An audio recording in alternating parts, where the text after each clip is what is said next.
तो दोस्तों आज तारीख हो गई है 12 सितंबर की, साथ ही में दिन है सोमवार का। वहीं हिंदी तारीख है कृष्ण द्वितीय और महीना चल रहा है अश्विन का। तो आइए फटाफट से जानते हैं आज की ताजा खबरें। गाय भैंस में फैल रहा है लंपी वायरस, भूल कर भी ना पिए कच्चा दूध वरना आप पड़ सकते हैं बीमार और आने वाले दिनों में हो सकते हैं इससे संक्रमित। जी हाँ, भारत में बहुत से आम लोगों की रोजी रोटी का साधन गाय है। अगर 2-4 गाय शाम को सही समय पे घर न आए तो लोग इसे ढूंढने के लिए निकल जाते हैं। लेकिन दोस्तों शायद आपको जानकर हैरानी होगी कि अकेले राजस्थान में तकरीबन 75,000 गाय और बछड़े लंपी वायरस की वजह से मर चुके हैं। हालांकि सरकारी आंकड़े कहते हैं कि 43,000 की मौत हुई है। साथ ही आपको बता दें मध्य प्रदेश, उत्तर प्रदेश और गुजरात में भी लंपी वायरस गायों में फैल रहा है। इसकी वजह से दूध दही की कमी हो रही है। तो इन सब के बीच ये सवाल उठता है कि क्या लंपी वायरस से संक्रमित गाय के दूध में भी संक्रमण होता है और क्या ये इंसानों को बीमार कर सकता है, इंसान बीमार पड़ सकता है या नहीं। तो इसका जवाब पशु चिकित्सा अधिकारी डॉक्टर ओम साहू की तरफ से दिया गया है। उन्होंने कहा है कि इस तरह के गायों या भैंसों के दूध पीने से कोई असर नहीं पड़ेगा, लेकिन बचने के लिए 2 उपाय करने जरूरी हैं। पहला, इस बात का खास ध्यान रखना है कि कच्चा दूध बिल्कुल नहीं पीना है,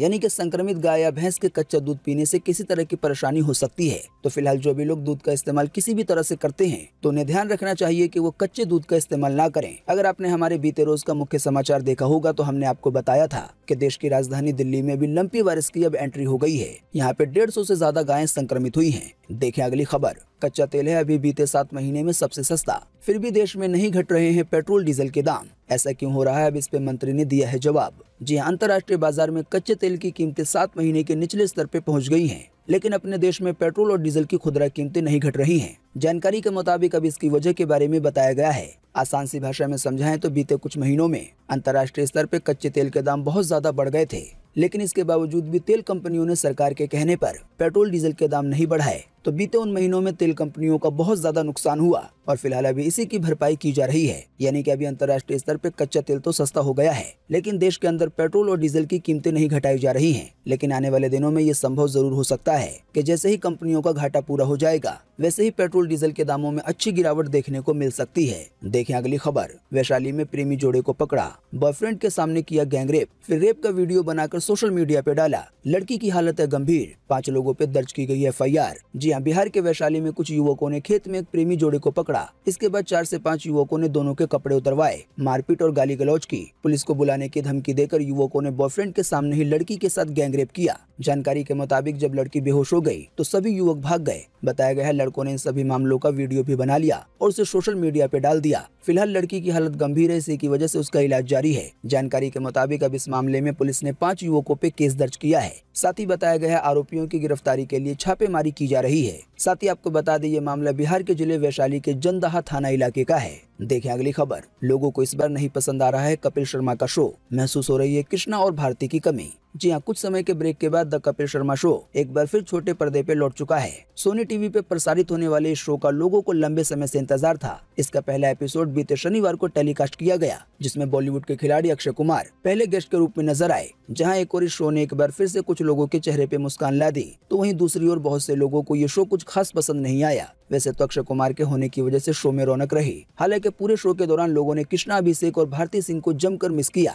बहुत से लोगों को तो पहला ही एपिसोड कुछ खास नहीं लगा। देखें अगली खबर। उत्तराखंड समेत देश के 10 राज्यों के लिए जारी हुआ बारिश का येलो अलर्ट। अब तक देश के 31% हिस्सों में सामान्य से ज्यादा बारिश हुई है। जी हाँ, देश में मानसून अंतिम चरण में एक बार फिर से रफ्तार पकड़ सकता है। मौसम विभाग ने बंगाल की खाड़ी के ऊपर बन रहे कम दबाव के चलते उत्तर भारत से लेकर दक्षिण भारत के विभिन्न राज्यों में तेज बारिश की आशंका जताई है। मौसम विभाग के मुताबिक उत्तराखंड, उड़ीसा, बिहार, दिल्ली और उत्तर प्रदेश समेत कई राज्यों के ज्यादातर जिलों में अगले 4 दिनों तक मध्यम जबकि कुछ जिलों में भारी बारिश हो सकती है। साथ ही IMD की रिपोर्ट के मुताबिक अब तक देश के 31% हिस्सों में सामान्य से ज्यादा बारिश हुई है, जबकि देश के 36% हिस्से ऐसे हैं जहां पे सामान्य से 33% कम बारिश हुई है। यानी कि कहीं पे तो बहुत ज्यादा होने वाली बारिश ने लोगों को परेशान किया, जबकि देश के कई हिस्से ऐसे रहे जहां पे जितनी बारिश होनी चाहिए उतनी बारिश भी नहीं हुई। तो दोस्तों ये तो बारिश का अपडेट था आने वाले 3-4 दिनों के लिए। अगली खबर पे जाने से पहले आपसे रिक्वेस्ट है कि आप इस वीडियो को लाइक और शेयर कर दें। अगर आप लाइक और शेयर करते हैं तो हमें आपके लिए वीडियो बनाने में और ज्यादा हौसला मिलता है।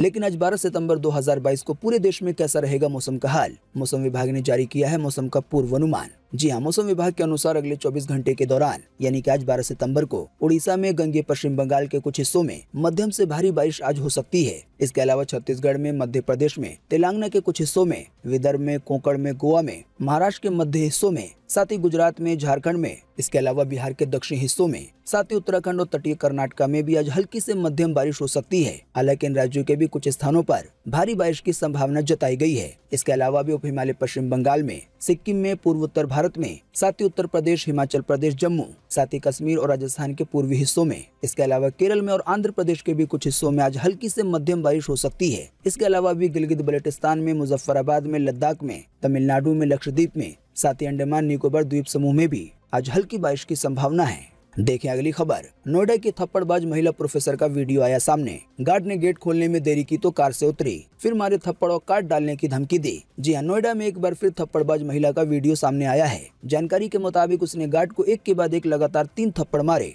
बताया गया है गार्ड की गलती सिर्फ इतनी थी कि गेट खोलने में उसने थोड़ी सी देर कर दी। बस इसी की वजह से गुस्से में कार से उतरी महिला ने गार्ड को थप्पड़ मारने शुरू कर दिए। महिला गार्ड को धमकाती हुई नजर भी आई। धमकी की वजह से वहां खड़े उसके साथी गार्ड को बचाने की हिम्मत नहीं कर पाए, पर यह पूरी घटना वहां लगे सीसीटीवी कैमरे में कैद हो गई। इसमें नजर आ रहा है कि थप्पड़बाज महिला ने 42 सेकंड में गार्ड को 3 थप्पड़ मारे।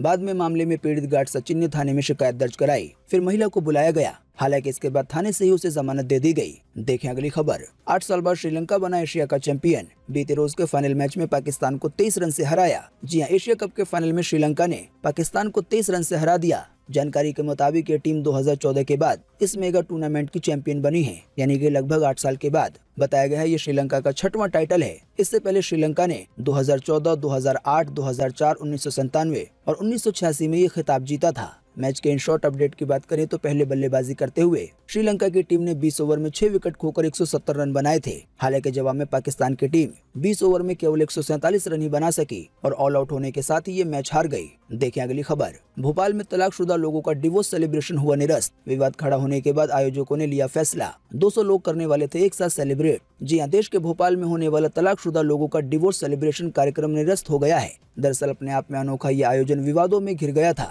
संस्कृति बचाओ मंच ने भी इसका विरोध किया था और इसे लेकर चेतावनी भी दी थी। इस पूरी बात को आसान सी भाषा में समझाएं तो दरअसल भोपाल में तलाकशुदा पति अपने तलाक का जश्न मनाने की तैयारी में थे। 18 सितंबर को बाकायदा इसके लिए डिवोर्स पार्टी रखी गई थी, जहां पति पत्नियों से अलग होने की खुशी को सेलिब्रेट करने वाले थे। इस पार्टी में लोगों को बुलाने के लिए शादी कार्ड की तरह कार्ड भी बांटे गए थे।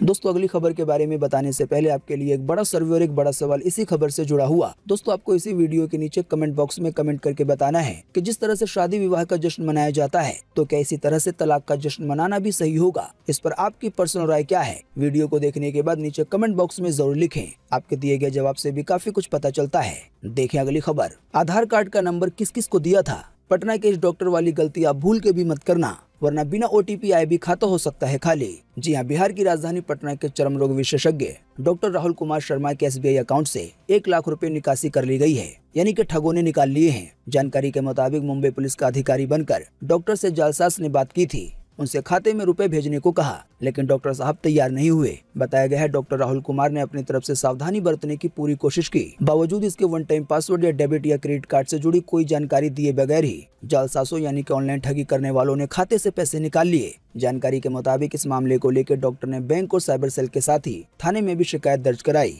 अब इस पूरे मामले में एक बड़ा सवाल ये उठता है कि जब डॉक्टर राहुल कुमार ने अपनी किसी भी तरह की कोई जानकारी नहीं दी, तो किस तरह से ऑनलाइन ठगी करने वाले लोगों ने खाते से 1 लाख रुपए निकाल लिए? तो जानकारी के मुताबिक इसके बारे में साइबर एक्सपर्ट राजन सिंह ने बताया है कि डॉक्टर राहुल के खाते से सिम क्लोनिंग के जरिए ठगी की गई है। बताया गया है ठगों के पास पहले से ब्लैंक सिम था। संभव है कि उसके पास आधार कार्ड को डिकोड करने का सॉफ्टवेयर हो। बस डॉक्टर राहुल कुमार से यही गलती हुई कि उन्होंने अपना आधार नंबर बता दिया, तो जालसाज ने ब्लैंक सिम पे उनका मोबाइल नंबर चढ़ा दिया और उसे ऑपरेट करने लगा। अब सिम की क्लोनिंग करते ही जो मैसेज वगैरह डॉक्टर राहुल कुमार के पास जा रहे थे, वो ऑनलाइन ठगी करने वालों के पास जाने लगा। हालांकि बताया गया है कि कॉल रिकॉर्ड की वजह से कोई सुराग मिल सकता है। इसी की वजह से इस खबर के शुरू में आपको बताया गया कि आपने अपना आधार कार्ड नंबर भी किस किस को दिया है, ये भी आपको पता होना चाहिए। देखिए अगली खबर। गुजरात में आम आदमी पार्टी के दफ्तर पे पुलिस ने मारा छापा। अब भाजपा पे भड़के हैं केजरीवाल। जी हाँ, गुजरात में आने वाले विधानसभा चुनाव के लिए दिल्ली के CM और आम आदमी पार्टी के मुखिया अरविंद केजरीवाल काफी सक्रिय हैं। गुजरात वैसे तो भाजपा का गढ़ कहा जाता है, लेकिन यहाँ आम आदमी पार्टी सत्ता में आने के लिए पुरजोर तरीके से मेहनत कर रही है।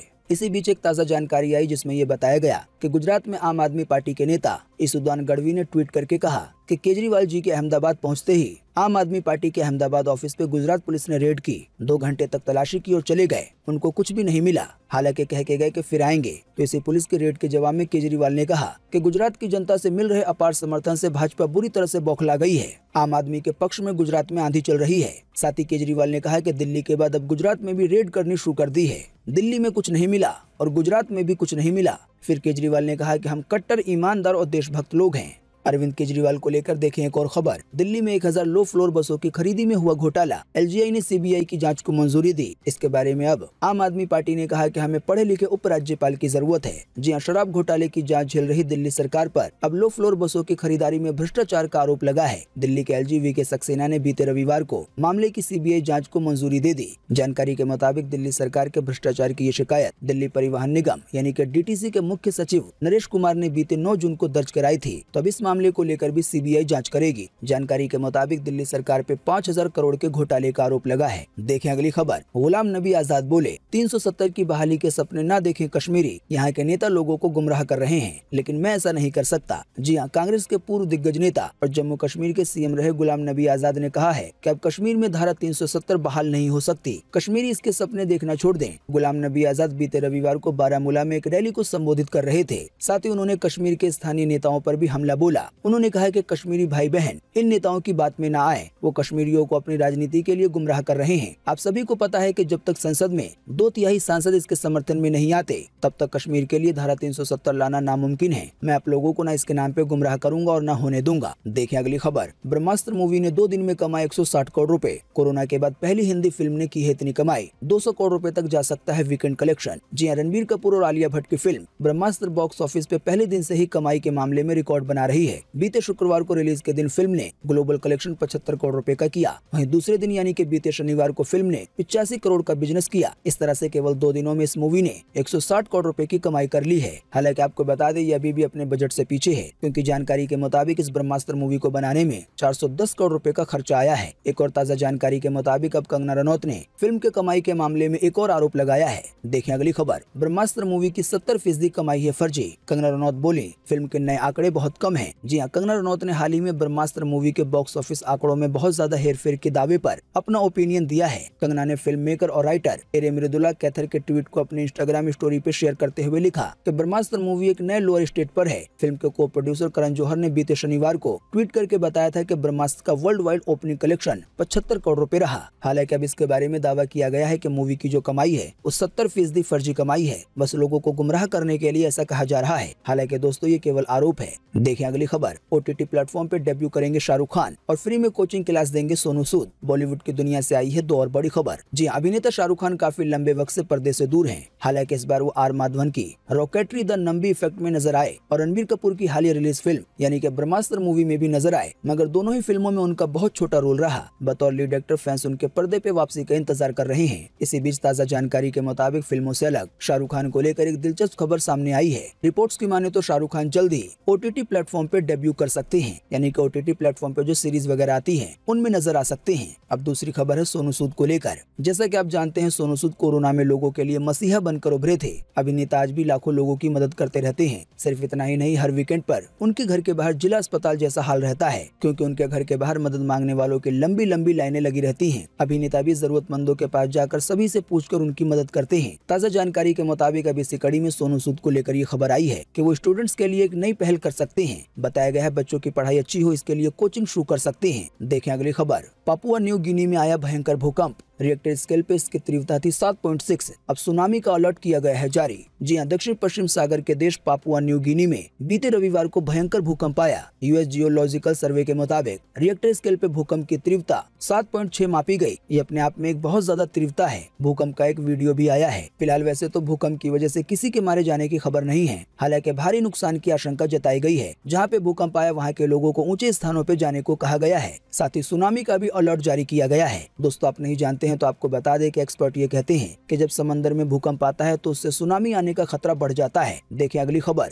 बीते रोज एक बार फिर से मिले 5000 से ज्यादा नए मामले कोरोना वायरस के। इसी दौरान फिर गई 7 लोगों की जान कोरोना के कारण। जी हाँ, बीते रोज लगभग 24 घंटे में एक बार फिर से 5000 से ज्यादा नए मरीज मिले हैं कोरोना वायरस के। इन नए मरीजों के मिलने के बाद अब देश में एक्टिव केसों की संख्या 45,365 हो गई है। यानी कि अब देश में इतने ही कोरोना के मरीज बचे हुए हैं। बाकी जैसा कि हमने आपको बताया 7 लोगों की जान फिर गई है कोरोना के कारण। लेकिन अच्छी बात ये रही कि इसी दौरान 5900 से ज्यादा लोग ठीक भी हुए हैं। तो दोस्तों, आज 12 सितंबर 2022 के यही मुख्य समाचार और बड़ी खबरें थी। उम्मीद करते हैं इससे आपको काफी कुछ जानकारी मिली होगी। हम बस इसके बदले में आपसे इतना ही चाहते हैं कि आप इस वीडियो को लाइक कर दें और शेयर कर दें, क्योंकि आपका लाइक और शेयर करना ही होता है हमारी मेहनत का फल। वीडियो देखने के लिए आपका बहुत बहुत धन्यवाद। Thanks for watching.